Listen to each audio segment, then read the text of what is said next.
दोस्तों नमस्कार, मैं हूं दीपक और आप सब लोग हमारे साथ जुड़े हुए हैं हमारे सुपर 50 बैच के बच्चे।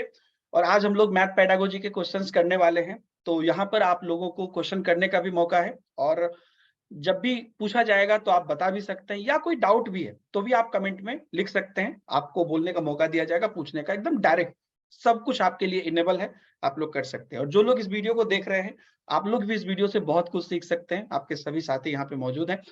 तो चलिए हम लोग शुरुआत करेंगे। मैथ पेडागोजी के कुछ इंपॉर्टेंट क्वेश्चंस हम लोग पहले करेंगे और सबको कमेंट में आंसर करना है। और जब भी मैं बोलूंगा कि आप लोग में से कोई बोलना चाहता है तो रेंडमली हम किसी को भी पिक करेंगे। तो चलिए शेयर स्क्रीन करते हैं। सभी बच्चे एक बार हाथ हिला देंगे, जो भी आपको यूट्यूब पे भी देख रहे हैं तो उनका भी, और जितने भी हमारे सीनियर हैं सबका आशीर्वाद मिले ताकि आप लोग बहुत आगे जाइए। तो चलिए स्टार्ट करेंगे और everybody be ready, everybody be ready. और अब हम लोग यहाँ पर स्टार्ट करेंगे शेयरिंग। तो मेरे सारे स्टूडेंट एक बार बता देंगे कि आप सभी लोगों को क्वेश्चंस दिख रहे हैं कि नहीं दिख रहे हैं। Everybody please confirm you are able to see the questions और नॉट। सब लोग सारे पार्टिसिपेंट एक बार चैट में बता देंगे कि आप लोग देख पा रहे हैं कि नहीं देख पा रहे हैं। चलिए, सबसे पहला क्वेश्चन आपके बीच में है, आपके स्क्रीन पर है। सबसे पहला क्वेश्चन, गणित वह भाषा है जिसमें भगवान ने ब्रह्मांड लिखा है, ये किसका कथन है? बहुत बेहतरीन ये स्टेटमेंट है और लगातार ये स्टेटमेंट जो है एग्जाम में पूछा भी गया है। तो ये स्टेटमेंट किसके द्वारा कहा गया है, ये हमको यहाँ पे पूछ रहा है। तो आप सब लोग बताइए, मैं देख पा रहा हूँ। तो बिल्कुल Galileo is the correct answer.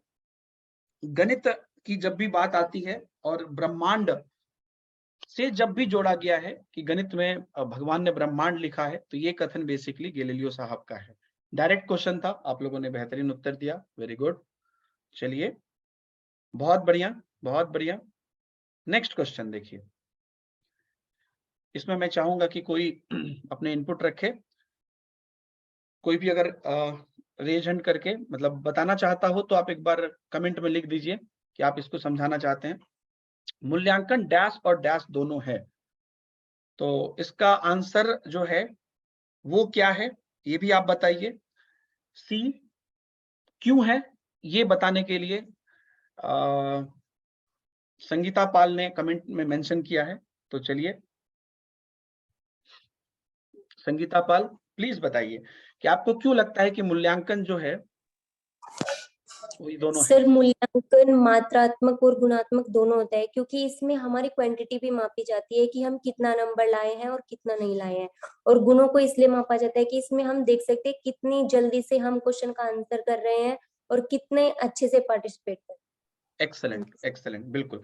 तो बिल्कुल ये बात सही बोला इन्होंने, मात्रात्मक और गुणात्मक। मात्रात्मक में क्या हुआ कि जब हम मात्रा की बात करते हैं ना, कि क्वांटिटी आपको नंबर देते हैं, तो वो मात्रात्मक है। और गुणात्मक है, जैसे हमने तारीफ की कि आपने बहुत अच्छा बोला, जैसे अभी संगीता ने बहुत अच्छा बोला, तो ये गुणात्मक है। और मात्रात्मक क्या कि ओवरऑल आज के क्लास में आपको कितना मार्क्स आया, वो आपका हो जाएगा गुणात्मक। तो ये दोनों ही हैं और कमेंट में भी सब लोग बोल रहे हैं आई 100% एग्रीड। वैन हिले का ये क्वेश्चन है, फटाफट बताएंगे। वैन हिले के सिद्धांत के अनुसार छात्र किस स्तर पर आकार के आधार पर पहचान, तुलना और भेद कर पाते हैं? ठीक है, इस सिद्धांत के अनुसार छात्र किस स्तर पर आकार के आधार पर पहचान, तुलना और भेद कर पाते हैं? एवरीबॉडी सब लोग बताइए। देखिए, वैन हिले का जो सिद्धांत है वो बताता है कि बच्चे ज्यामिति कैसे सीखते हैं, सबसे पहली बात। और इस सिद्धांत के अनुसार सोच के 5 स्तर होते हैं। टोटल कितने स्तर होते हैं? टोटल 5 स्तर होते हैं वैन हिले के अनुसार से। और पहला स्तर क्या होता है? चाक्षुषीकरण। पहला स्तर क्या होता है? चाक्षुषीकरण। कमेंट में बता रहे हैं आप लोग, पहला स्तर होता है चाक्षुषीकरण। ठीक है, ये वाला शो होगा। और इसी चाक्षुषीकरण में बेसिकली हम लोग आकार के आधार पर पहचान करना या तुलना करना या भेद करना, ये सब कर पाते हैं। तो इसमें बेसिकली क्या होता है कि हम चीजों को समझते हैं। चाक्षुषी मतलब क्या? चक्षु मतलब आंख होता है, आप लोगों ने हिंदी में भी पढ़ा होगा। तो वहां पर हम लोग देख कर विजुअलाइज करते हैं, इसलिए इसको चाक्षुषीकरण भी बोलते हैं। ऐसे भी आप लोग इसको याद रख सकते हैं। ठीक है, एक मिनट रुकिए। ओके ओके ओके, हाँ चलिए अब अगले क्वेश्चन पे चलते हैं। Very good guys.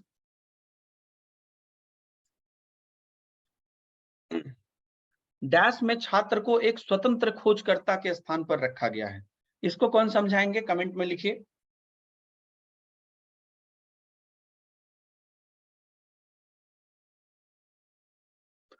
जो जिनको भी समझाना है वो बस यस लिख देंगे एक बार।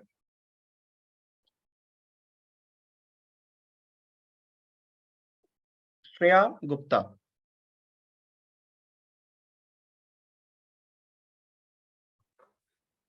हेलो सर, नमस्ते। जी बताइए। सर, जो हेरिस्टिक विधि है इसको हम अन्वेषण विधि भी कहते हैं। इसमें बच्चे खुद खोज करके सीखते हैं। इसकी खोज सर्वप्रथम आर्मस्ट्रांग ने की थी। इन्होंने बताया कि बच्चे जब स्वयं कोई चीज खोज करते हैं, किसी चीज पर अपना रिसर्च करते हैं, तो ज्यादा बेहतर तरीके से समझते हैं जी और इस विधि में बच्चा ज्यादा बेहतर कर पाते हैं। ये लर्निंग बाय डूइंग पर बेस्ड है। ओके, क्या आप बाकी ऑप्शन को समझा सकते हैं? व्याख्या सर, विधि में क्या व्याख्यान होता है? विधि वो होती है जिसमें जैसा जिसमें टीचर जो है बच्चों को समझाते, कोई चीज का स्पष्टीकरण पूरा उसका बताते कि इस पे कैसे, मतलब पूरी इसकी A to Z व्याख्या करते हैं। ठीक है, इसका मतलब स्टार्टिंग कहाँ से है, उसमें क्या क्या होता है, उसके बारे में पूरा बताते हैं। ठीक है। और याद इसमें रखना इसमें सर, ये व्याख्या विधि में कमी क्या है? क्या प्रॉब्लम है जो आपने स्वतंत्र खोजकर्ता में व्याख्या विधि क्यों नहीं लगाया? बच्चे इसमें निष्क्रिय होते हैं सर, व्याख्या विधि में टीचर एक्सेलेंट, सक्रिय होते हैं। एक्सेलेंट। या नेक्स्ट। और सर याद रखना, इसमें वैल्यू नहीं दिया गया है। पेडागोजी में याद रखना मतलब याद ट्रू करने वाली कोई चीज ही नहीं है। ट्रू बच्चे ट्रू को ट्रू। समझाना, किसी भी तरह से समझाना है, बस हो गया। ठीक और है। सर संश्लेषण विधि वह होती है जिसमें हम टुकड़ों टुकड़ों को, मतलब किसी चीज को टुकड़ों टुकड़ों बांट कर उसको इकट्ठा करके मतलब सीखते हैं। छोटे छोटे खंडों को उसका मतलब एनालिसिस करते हैं, फिर उसको सीखते हैं, एक साथ जोड़ने की कोशिश करते हैं। Excellent excellent, thank you very much. Thank you sir. तो यहाँ पर आपने देखा कि बहुत ही बेहतरीन तरीके से बताया इन्होंने, श्रेया ने। तो निश्चित रूप से यहाँ पर जो ह्यूरिस्टिक विधि है, ये खोज की विधि है। यहाँ पर हम कुछ ना कुछ डिस्कवर करते हैं। बच्चे अभी आपको मैंने अभी जैसे श्रेया को मैंने बोला कि आप बताइए, तो फिर उन्होंने अपने हिसाब से बताना शुरू किया। वो तो कोई किताब की लाइन नहीं थी, अपने शब्दों में उन्होंने बताना शुरू किया। यस या नो? तो ये व्याख्या विधि नहीं हुई, ये संश्लेषण भी नहीं हुआ, या कुछ ट्रेडिशनल विधि भी नहीं हुई। उन्होंने अपने हिसाब से बताया। So this is what the heuristic विधि is, this is what the खोज विधि is. Very good guys, very good. चलिए अब चलेंगे हम लोग नेक्स्ट क्वेश्चन पे।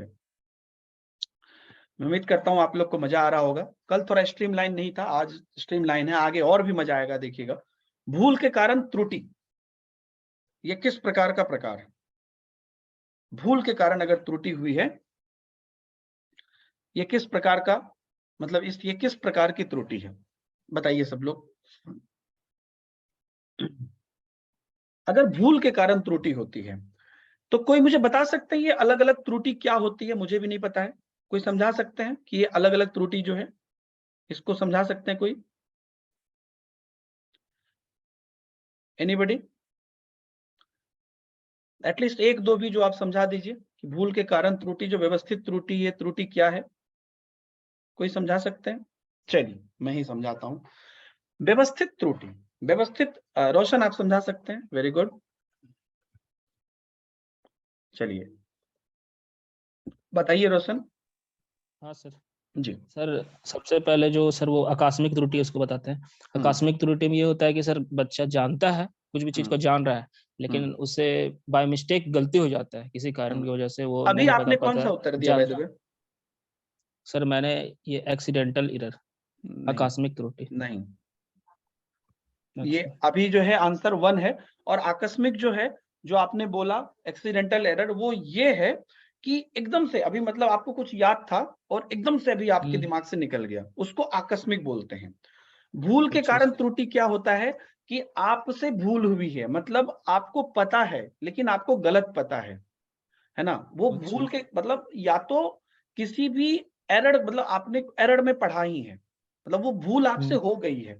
आकस्मिक वो तब होता जब हम एकदम से, अभी आप मैंने उससे पूछा आपसे कि भाई बताइए कि क्या कहते हैं, स्किनर व्यवहारवादी हैं कि संज्ञानवादी हैं? आप बोलेगा सर एकदम दिमाग में नहीं आ रहा है। तो वो आकस्मिक त्रुटि होगी, एक्सीडेंटल होगी, या गलती से, मतलब वो उस टाइम पर आपसे मिस्टेक होगी जो एक्चुअल में वो आपकी गलती नहीं है। लेकिन जो भूल के कारण त्रुटि है कि आप उस चीज को या तो भूल गए हैं या तो आप गलत पढ़े हैं, वो उस केस में आता है। तो ये थोड़ा सा मिलता जुलता है, इसलिए कंफ्यूजन होती है। तो ये व्यवस्थित त्रुटि के अंतर्गत आएगा। जी, बहुत धन्यवाद, थैंक यू वेरी मच। तो ये व्यवस्थित त्रुटि होगा। व्याख्यात्मक त्रुटि क्या है कि किसी चीज को बहुत डिटेल में करने के कारण भी कई बार गलती हो जाती है ना। और स्थिरांक त्रुटि जो है, कांस्टेंट एरर जो है, ये एक निश्चित त्रुटि है कि किसी जगह पे एक निश्चित रूप से ये गलती हो गई, मतलब ये कांस्टेंट, आप उसी वे में चल रहे हैं, मतलब आप रॉन्ग डायरेक्शन में ही चल रहे हैं। तो ये हो गया। तो यहाँ पर भूल के कारण जो त्रुटि है, ये व्यवस्थित त्रुटि का प्रकार होगा, क्योंकि वो एक आप गलती वाले काम को ही लेकर आगे चल रहे हैं, या वही आपके दिमाग में सेट है। नेक्स्ट क्वेश्चन देखिए। By the way everybody, good try.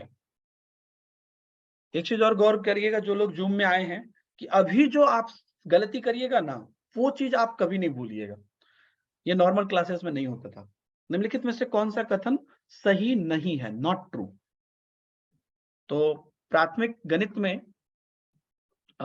गणित के वर्तमान पाठ्यक्रम का उद्देश्य छात्र के बीच त्रिकोणमिति का विकास करना है, ज्ञान, या जो भी आप लोग पढ़िए क्वेश्चन को और मुझे बताइए कौन इसको एक्सप्लेन करेगा।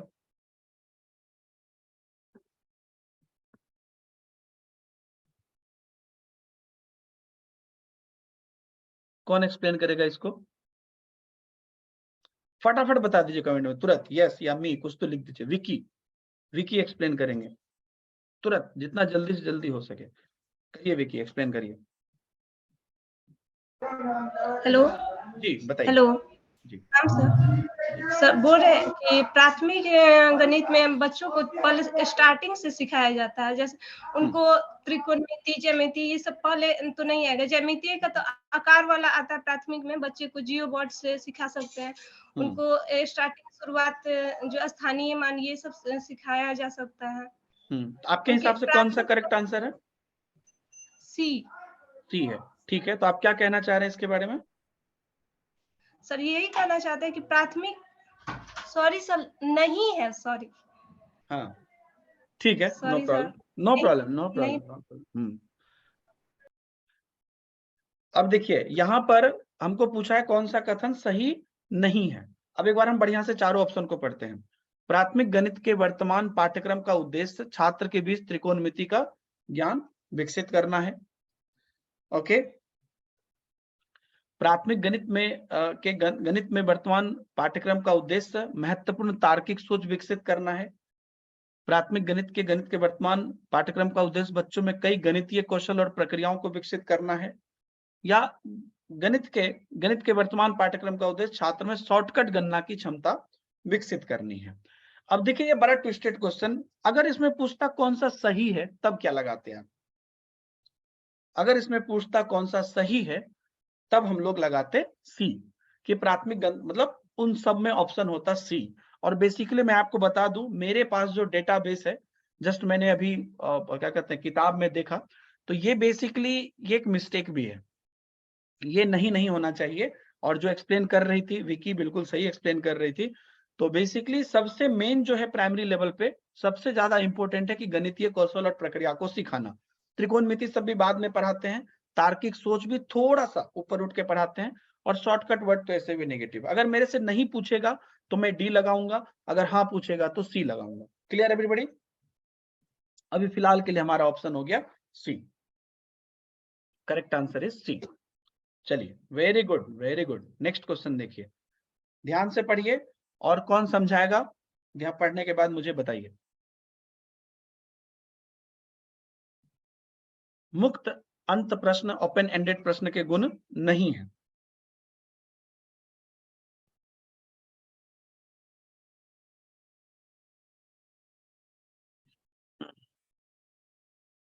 ठीक है विकी, आप बताइए। मुक्त अंतुसे का है पहले पहले जिसमें बताइए आपके हिसाब से कौन सा आंसर करेक्ट है। कभी भी कोई भी रेज हैंड करेंगे मतलब बोलेंगे तो पहले बताएंगे कि सर मेरे हिसाब से ये आंसर करेक्ट है और तब बताएंगे जी। वैसे मैं भी बता दूंगा करेक्ट आंसर ताकि आपको आसानी हो। तो यहाँ पर कौन सा करेक्ट आंसर है? 1 सर, ए। ओके, नहीं गलत है आपका। चलिए मैं आपको पहले बता देता हूं यहाँ पर कि यहाँ जो करेक्ट आंसर है वो करेक्ट आंसर है आपका सी।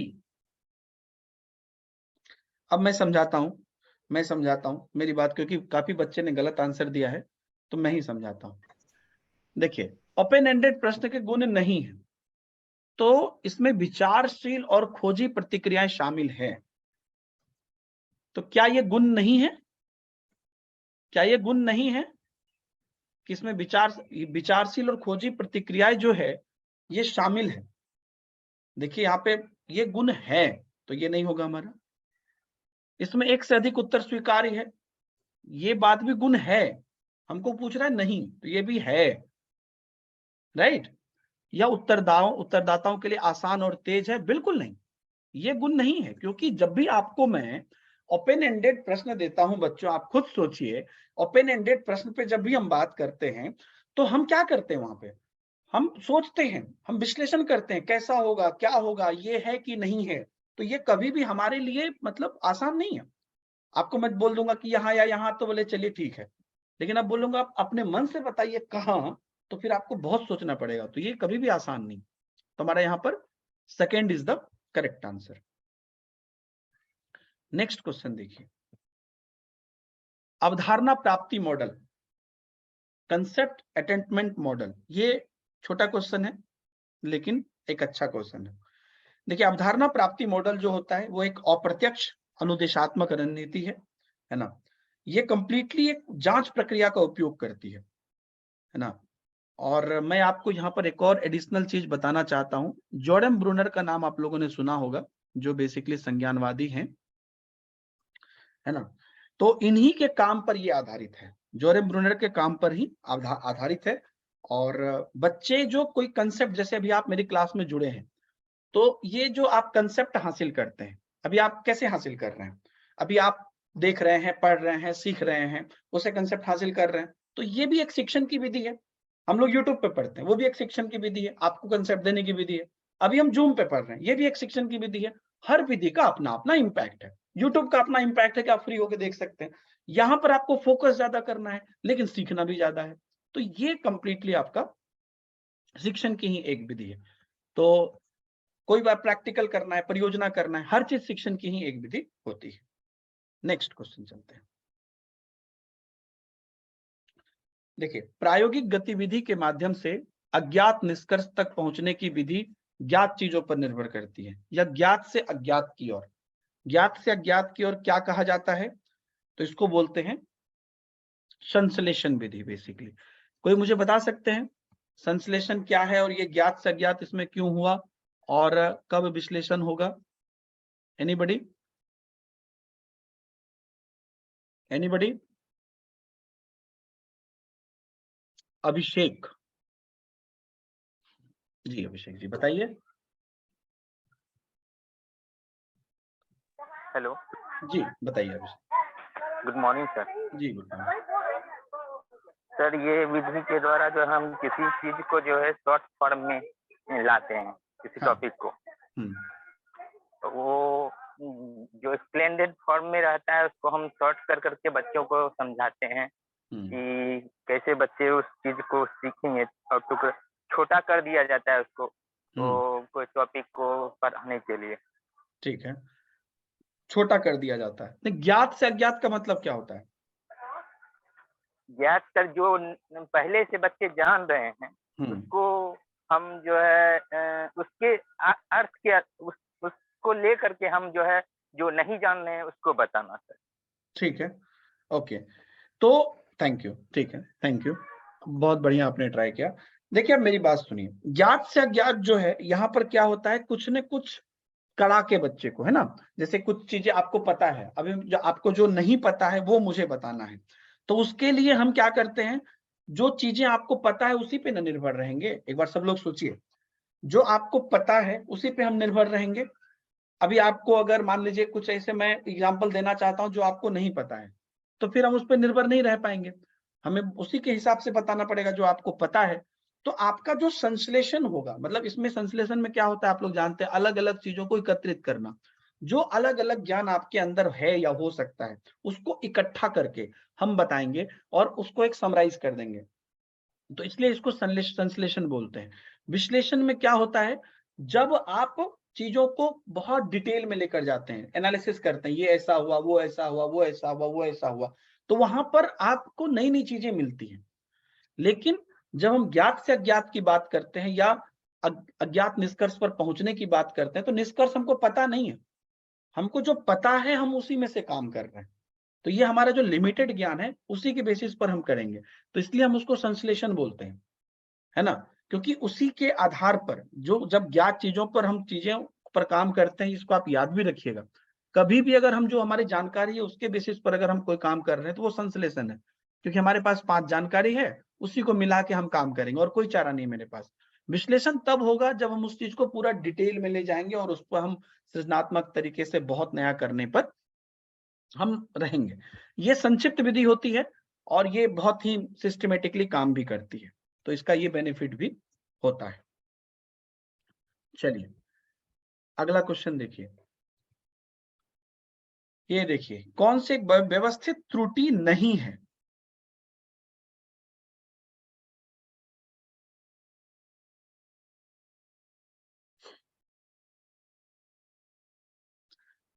कौन सी एक व्यवस्थित त्रुटि नहीं है।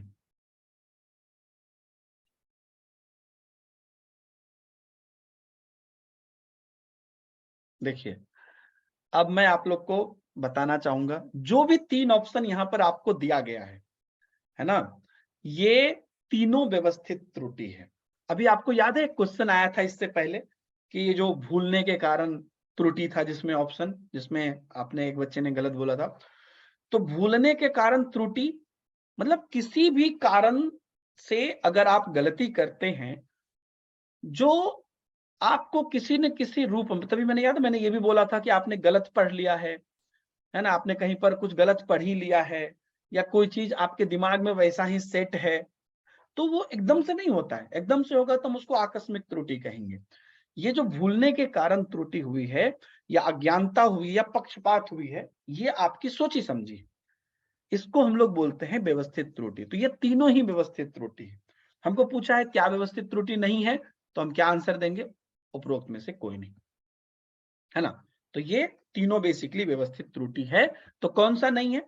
अच्छा एक और चीज आप इसको ऐसे भी याद रख सकते हैं, यही 3 प्रकार ही होता है, कभी भी व्यवस्थित त्रुटि का यही 3 प्रकार होता है, इसको आप लिख भी सकते हैं। कभी भी पूछेगा व्यवस्थित त्रुटि तो यही 3 प्रकार होता है। फटाफट देखिए अगला क्वेश्चन, जॉन लॉके द्वारा प्रस्तावित गणित के बारे में सही कथन की पहचान करिए। जॉन लॉके ने जो बोला, उनका स्टेटमेंट क्या, उन्होंने बोला भौतिकी का 50% गणित है, नहीं, गणित सभ्यता का दर्पण है, ये बात भी उन्होंने नहीं बोला, अच्छी बात है लेकिन ये बात उन्होंने नहीं बोला। उन्होंने क्या बोला, गणित मन में तर्क करने की आदत को स्थापित करता, मतलब गणित अगर आपको आता है तो आप तर्क करना जानते हैं। जिन बच्चे को गणित आता है वो तर्क कर सकते हैं, ये बात इन्होंने बोली, है ना, और ये बहुत अच्छी बात है। चलिए नेक्स्ट, नैदानिक परीक्षण क्या होता है। जो नैदानिक परीक्षण है बच्चों, वो नैदानिक परीक्षण क्या होता है ना, उससे क्या कर पाते हैं, कोई बता सकते हैं, रेज हैंड करके फटाफट बताइए, नैदानिक परीक्षण क्या होता है, एनीबडी। चलिए श्रेया ने रेज हैंड करने की रिक्वेस्ट की, बताइए श्रेया,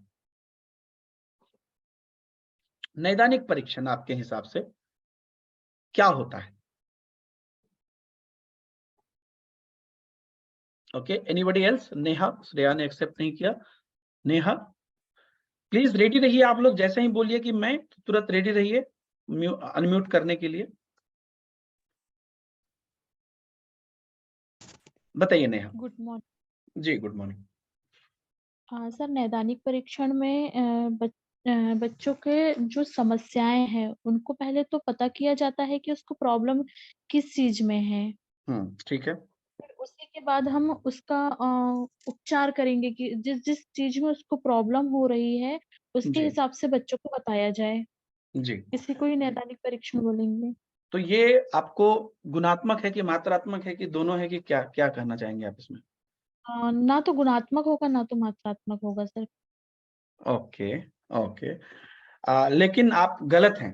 नैदानिक परीक्षण जो होता है, इस डेफिनेशन आपने सही दिया, और ये गुणात्मक होता है। नैदानिक परीक्षण क्या होता है?